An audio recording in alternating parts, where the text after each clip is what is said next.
Updated the 22nd of April 2018, 20:30 Australian Eastern Standard Time. There may be no place like home, but life on the road is good again for the Gold Coast Suns after they held out Brisbane Lions 11.10, 76 to 10.11, 71 in Sunday's AFL Derby at the Gabba. The Suns held on for their third win of the season, after the Kangaroos also withstood a second-half comeback to beat Hawthorn at Docklands. Brisbane clawed their way back from a 27-point third-term deficit before Cameron Rayner had a chance to lock up the scores on the stroke of full-time. However, he could only manage it behind as the Suns registered just their third win in 9 Queensland derbies at the Gabba.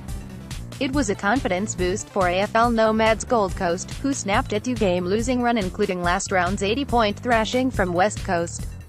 They are on a 3-month AFL road trip due to the Commonwealth Games and won't host their first game at Carrara until the Round 11 clash with Geelong on June 2. The Lions were desperate to bounce back from last round's 93-point loss in which they registered a club record equaling lowest 17 total points against Richmond.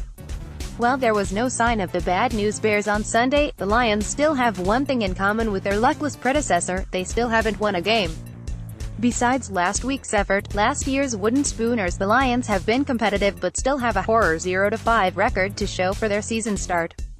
It is the second time since 2015 that Brisbane has started a season 0-5. Gold Coast's Tuke Miller, 21 touches, was magnificent for the Suns, and his running battle with Brisbane's All-Australian Dane Zorko was worth the price of admission alone. It took just 16 seconds for Brisbane to draw first blood through Lewis Taylor, but back-to-back goals by Gold Coast's Darcy McPherson from dubious free kicks gave the Suns an 11-point lead by the first break. The Suns held on to earn a 7.3, 45 to 4.7, 31 halftime buffer and seemed to kick away when they blew the deficit out to 27 early in the third. But forward Eric Hipwood, 3 goals, and livewire Charlie Cameron, 2 goals, 18 touches, came alive to cut the lead to 15 points by the final break. And when Hipwood booted his third goal midway through the fourth term, the Gold Coast's lead was just 4 points, but it wasn't to be for the luckless Lions.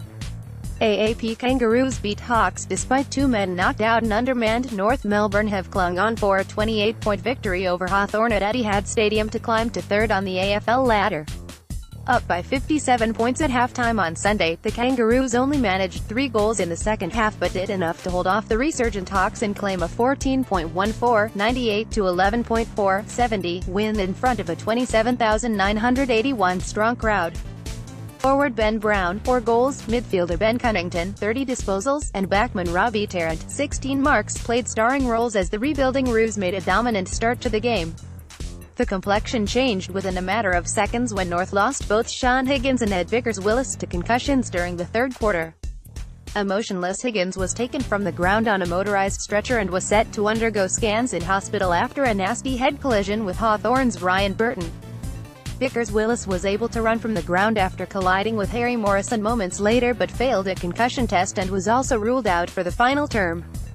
The Roos looked run off their feet during the third term, in which Luke Bruce slotted 3 of his 5 majors and Liam Shields added 2 of his own. But Hawthorn were unable to press their advantage, and late goals to Cameron Zurhaar and Jared Waite secured a hard-fought victory for North. In another blow for the Hawks, Tom Mitchell's Brownlow medal hopes could be in jeopardy with a suspected high elbow on North Melbourne ruckman Todd Goldstein certain to come under scrutiny. Mitchell was subjected to a hard tag by Ben Jacobs, and his frustrations appeared to boil over in the second term when he gave away a free kick and a resulting goal for the glancing blow on Goldstein behind the play.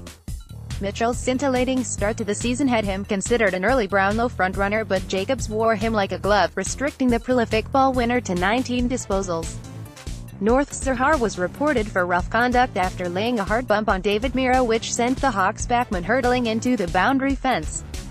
AAPAF